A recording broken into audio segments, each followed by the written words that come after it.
Hi everybody. Today we're going to take a look at the Nigerian Civil War. Basically, why do we look at the Nigerian Civil War?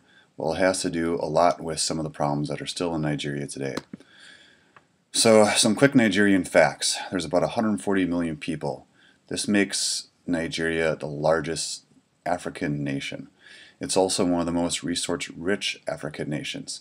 So, why is it then that 60% of its people live in poverty? To give you an idea of how impoverished the people there are, they have a purchasing power parity of $1,500 a year. That's in comparison to the United States, which has a PPP of $47,000 a year.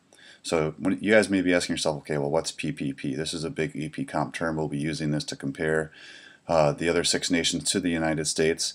And purchasing power parity is the value of all goods and services in a country divided by the population and adjusted for the COLA, which is cost of living.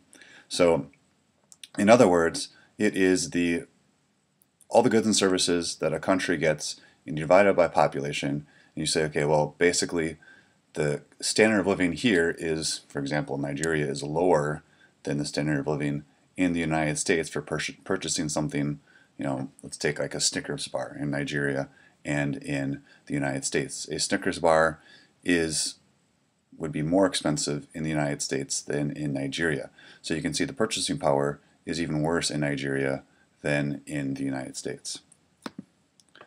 So on slide 3 here, we can see excuse me, the Nigerian Civil War was called the Biafran War.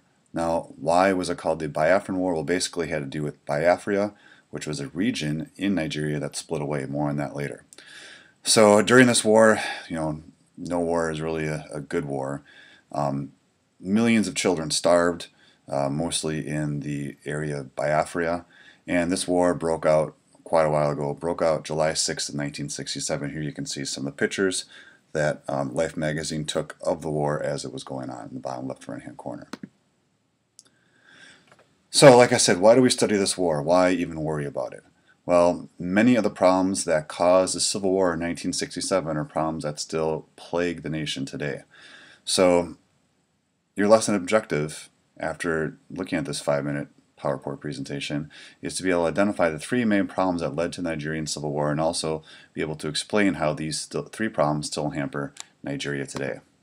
So what I would like you to do on slide 5 is if you could quickly click on the link on the home page that's labeled the Nigerian Civil War. Watch that movie and basically identify the 3 reasons why the Civil War started. Don't cheat and click to the next slide. That's not going to help you.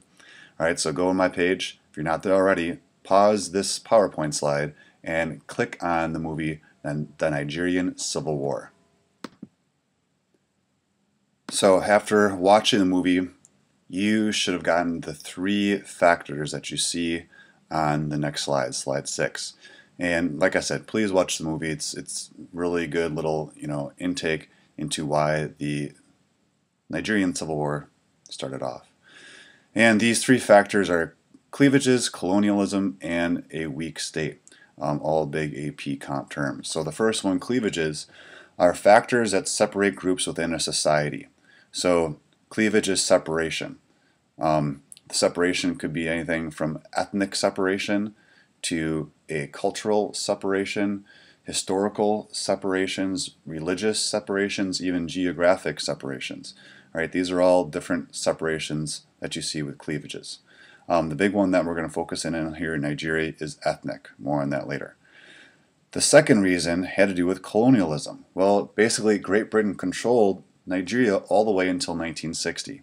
After this, they decided to give Nigeria their freedom, and when they divided Nigeria up, they basically created a North Nigeria and a South Nigeria, and this eventually combined into one Nigeria. They didn't take into account all the different ethnic groups in Nigeria that were completely different.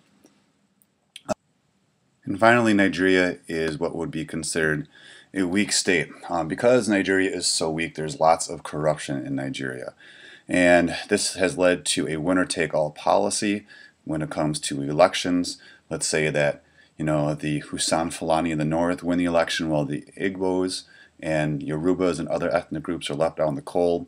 They don't get any resources. And so you think that politics here has become cutthroat. Well, it's 1,000 times worse in Nigeria. So if you go to slide number 7, you can see the Republic of Biafra. You can see it's in the south. This would be a more Catholic region. It's kind of by the Niger Delta, which is also a pretty significant spot. We're going to talk about this more later this week. The legacy of colonialism, as already mentioned, has to do with how people of very, very different cultures were thrown together by the British. Rather than creating a bunch of separate nations, they tried to combine Nigeria into one. So in other words, a bunch of separate nations where each ethnic group would be its own little nation. Sir Hugh Clifford described Nigeria as a collection of independent native states separated from one another by great distances, by differences of history and traditions, and by ethnological, racial, tribal, political, social, and religious barriers. So yeah, basically they had nothing in common. They were kept together by Great Britain to control the country's resources much more easily, and like I said, there was a North and South Nigeria, and they were integrated in 1914. So here you can see on slide 9 all the different ethnic groups. We are going to talk about this more